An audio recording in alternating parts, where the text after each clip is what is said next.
সবাই বলে কোনো ধর্মই খারাপ কথা বলে না। ইসলাম একই কথা বলে। কেন তার সমস্ত পৃথিবী তৈরি করতে 6 দিন লাগলো? আপনি 9 মাস পরে জন্মাবেন। এতগুলো মানুষ দোজখে যাবে?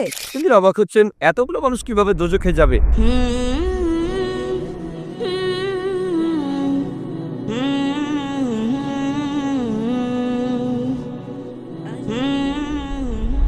সবাই বলে কোনো ধর্মই খারাপ কথা বলে না, কিন্তু মুসলিমরা কেন অন্য ধর্মের লোকদের ইসলাম গ্রহণ করতে বলে?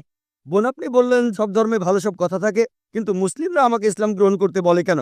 অন্য যেসব ধর্ম আছে সেগুলো যা বলে তার বেশিরভাগ কথাই ভালো, তবে ইসলাম ভালো কথা বলার পাশাপাশি আপনাকে দেখাবে কিভাবে সেটা অর্জন করতে হয়। আমি উদাহরণ দিয়েছি, সব ধর্মই বলে চুরি করো না, ইসলাম একই কথা বলে, তবে ইসলাম দেখিয়ে দেয় কিভাবে সেই অবস্থানে যাবেন যেখানে কেউ চুরি করে না। জাকাত দেন, সাহায্য করেন, এরপর কেউ চুরি করলে তার হাত কেটে ফেলেন, তাহলে চুরি করা বন্ধ হয়ে যাবে, কোনো অপরাধ থাকবে না। এজন্যই আমি বলেছিলাম যে ইসলাম ভালো কথা বলার পাশাপাশি আপনাকে দেখিয়ে দেবে কিভাবে সেটা অর্জন করতে হয়।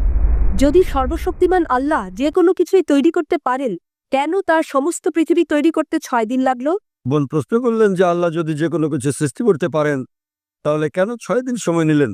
বোন, আল্লাহ যদি চাইতেন একদিনে সৃষ্টি করতে পারতেন, তখন আপনি বলতেন যে কেন একদিনে তৈরি করেছেন, 6 দিনে কেন নয়? কারণ আল্লাহ 6 দিনে এটাই বানাতে চেয়েছেন।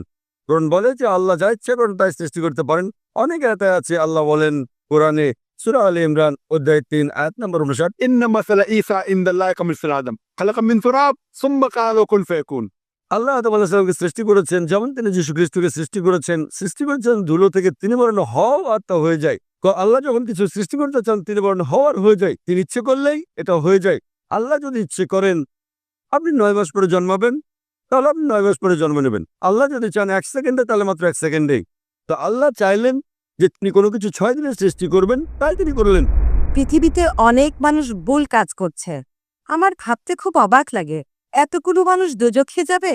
তিনি অবাক হচ্ছেন, এতগুলো মানুষ কিভাবে দোজখে যাবে? আমাদের এই জীবনটা হলো পরীক্ষা।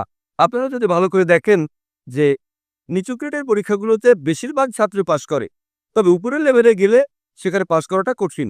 উদাহরণস্বরূপ কোনো কঠিন পরীক্ষায় বসেছেন, যেমন মেডিকেল কলেজে ভর্তি হতে গেলে আপনাকে পড়তে হবে, খাটাখাটনি করতে হবে, পড়াশোনা করতে হবে। একইভাবে বেহেশতে যেতে গেলে এটা সহজ কাজ না, এটা মেডিকেলে ভর্তির চেয়েও অনেক কঠিন কাজ। তাই এটা আসলে পরকালের জন্য পরীক্ষা। যারা আল্লাহর নির্দেশগুলো মেনে চলবেন তারা ইনশাআল্লাহ বেহেশতে যেতে পারবেন।